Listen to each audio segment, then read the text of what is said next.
আসসালামু আলাইকুম, রাজিয়া আফজাল রেসিপিতে আপনাদের সবাইকে স্বাগতম।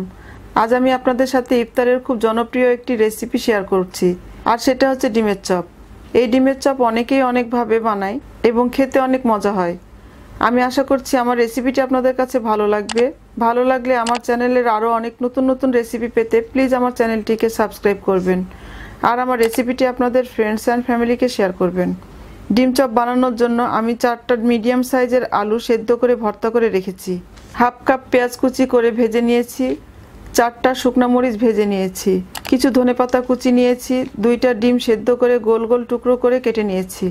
আপনারা চাইলে লম্বা করে 4 টুকরো করে নিতে পারেন।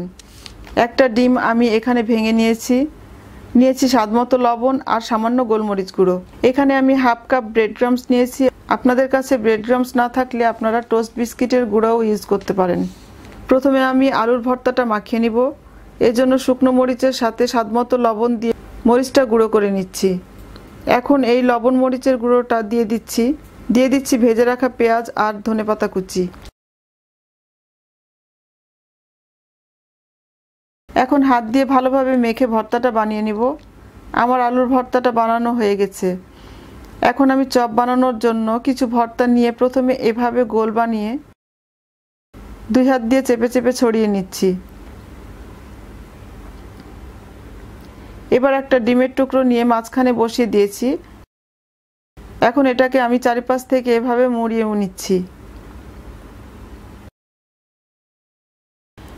আমি ডিম চপগুলো নর্মাল আলু চপের শেপ দিচ্ছি। আপনারা আপনাদের পছন্দ মতো লম্বা কিংবা ডিম্বাকৃতি যে কোনো শেপ দিতে পারেন। আমি একইভাবে সবগুলো চপ বানিয়ে নিব।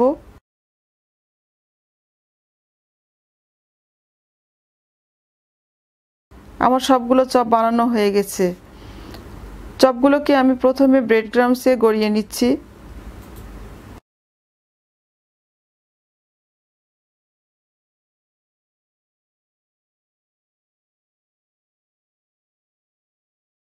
সবগুলো চপ ব্রেড ক্রাম্বসে গড়ানো হয়ে গেছে। এখন আমি যে ডিমটা ভেঙে রেখেছিলাম সেই ডিমটাতে সামান্য লবণ আর গোলমরিচের গুঁড়ো দিয়ে একটা কাঁটা চামচের সাহায্যে ফেটে নিচ্ছি। এখন আমি চপগুলোকে ডিমের মিশ্রণে গড়িয়ে তারপর আরেকবার ব্রেড ক্রাম্বসে গড়িয়ে নিব। 2বার ব্রেড ক্রাম্বসে গড়ালে চপের উপরের লেয়ারটা খেতে খুব ক্রিস্পি হবে। এ সময় 2 হাত ইউজ করতে হবে। 1 হাত দিয়ে ডিমে গড়াতে হবে আর আরেক হাত দিয়ে ব্রেড ক্রাম্বসে গড়াতে হবে। আমি একইভাবে সবগুলো চপ করে নিব। চুলায় মিডিয়াম আঁচে একটা ফ্রাই প্যান বসিয়ে আমি পর্যাপ্ত পরিমাণ তেল গরম করে নিয়েছি। এখন এর মধ্যে আমি চপগুলো দিয়ে দিচ্ছি। এই চপগুলো আমি মিডিয়াম আঁচে ব্রাউন করে ভেজে নিব। ভাজার সময় নাড়ুনির সাহায্যে তেল চপের উপর এভাবে একটু দিয়ে দিতে হবে। চপের এক পাশ যখন ব্রাউন হয়ে যাবে তখন চপগুলো উল্টিয়ে দিতে হবে। এভাবে চপের 2 পাশই ব্রাউন করে ভেজে নিতে হবে। আমি চপগুলোকে উল্টিয়ে পাল্টিয়ে ভেজে নিয়েছি। আমার চপ ভাজা হয়ে গেছে। খুব সুন্দর একটা ব্রাউন কালার হয়েছে। এখন চপগুলোকে আমি কিচেন টাওয়ালের উপর তুলে নিচ্ছি। এই চপ ভাজতে খুব বেশি সময় লাগে না। তৈরি হয়ে গেল আমার অনেক টেস্টি ডিম চপ। আপনারা রোজার ইফতারিতে আমার এই রেসিপিটি ট্রাই করবেন, আর ট্রাই করলে আমাকে জানাতে পারেন আপনাদের কাছে কেমন লেগেছে। সবাই ভালো থাকবেন আর আমার জন্য দোয়া করবেন। আল্লাহ হাফেজ।